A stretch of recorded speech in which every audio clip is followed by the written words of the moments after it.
Shalom saudara-saudara yang kekasih dalam Tuhan Yesus.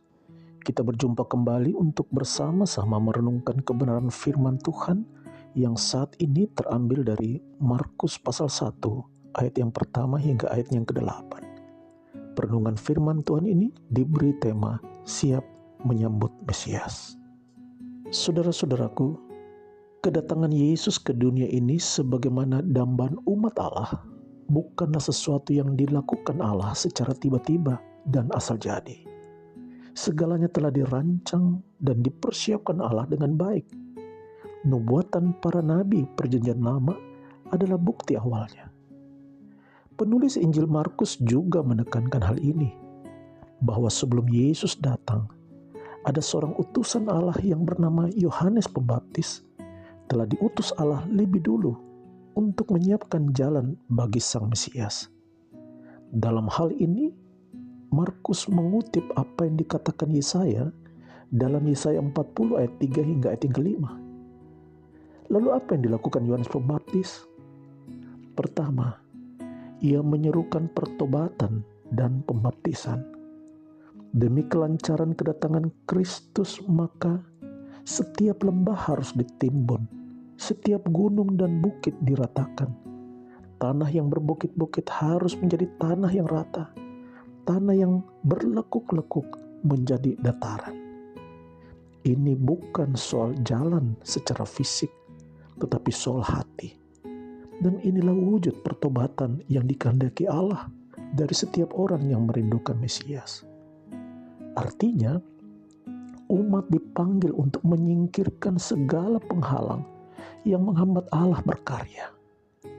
Lembah-lembah yang merupakan gambaran rasa minder, keputusasaan, dan kekosongan iman, terutama karena beratnya pergumulan hidup, harus diisi dengan pengharapan dan keyakinan iman pada kasih Allah dalam Kristus Yesus.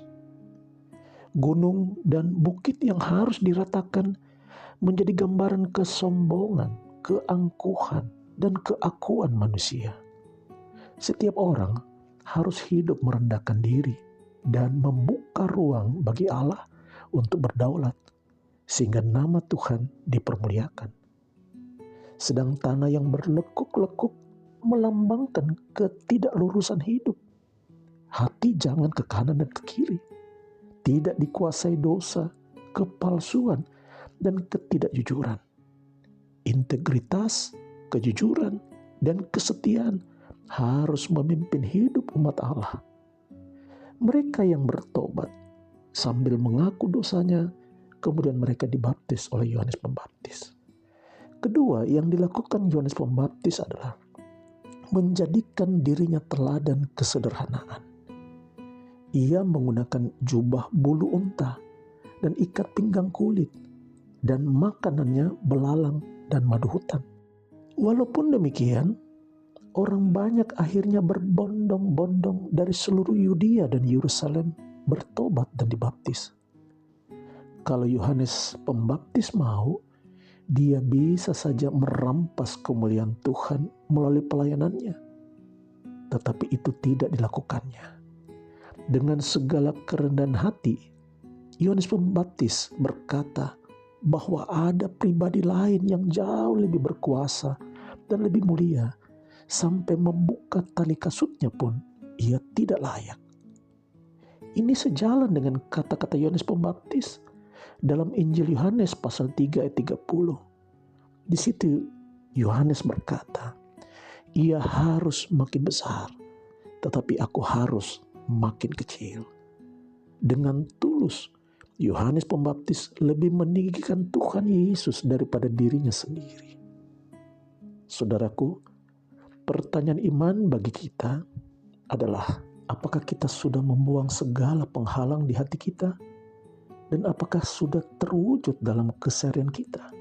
Hidup seperti yang Tuhan mau sehingga kita layak bagi Tuhan Yesus. Apakah kita mau hidup dalam kesederhanaan dan tidak merampas kuasa dan kemuliaan Tuhan? Seringkali kita lupa bahwa kita ini cuma utusan, dan hanya Tuhan yang patut makin besar dan kita harus makin kecil. Seringkali pelayanan kita diklaim sebagai pelayanan Tuhan bagi dunia ini. Tetapi ternyata Tuhan tidak pernah ada dalam pelayanan kita, melainkan kita dengan segala keegoisan kita. Marilah kita benahi segala sesuatu sebagai tanda kita telah bersedia menyambut Sang Mesias. Terpujilah Kristus. Amin.